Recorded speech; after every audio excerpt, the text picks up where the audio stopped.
The merit-based system helps Silicon Valley, which looks for highly educated workers. Low-skilled immigrants are mainly employed in the hospitality, healthcare and food sectors. The reduced number of low-skilled workers will impact these sectors.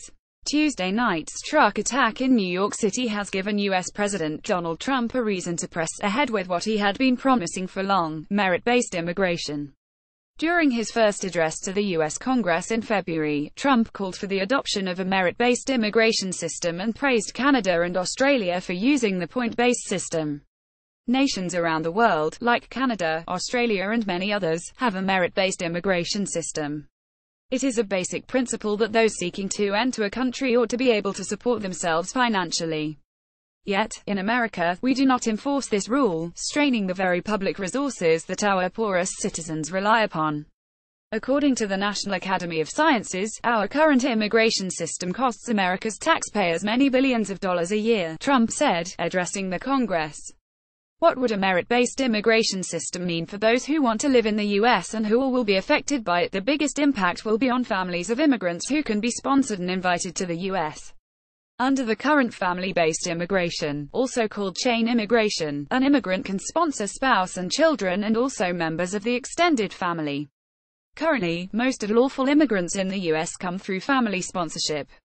According to the Bipartisan Policy Center, in 2015, 65% of those granted lawful residencies petitioned for family-sponsored visas as opposed to the 14% of new immigrants admitted through employment or skills.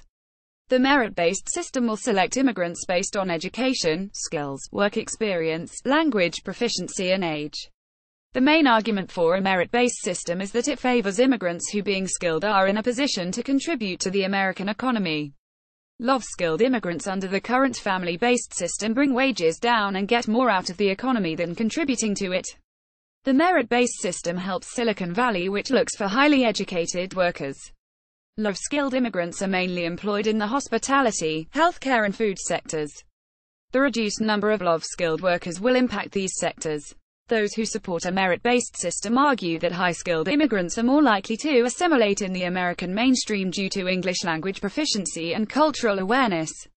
Those in support of family-based system argue that immigrants not assimilating in the mainstream contribute to cultural diversity. Fewer people entering into the U.S. on sponsorship under family-based system would impact most of the immigrant workers who can now invite their family members without much hassles.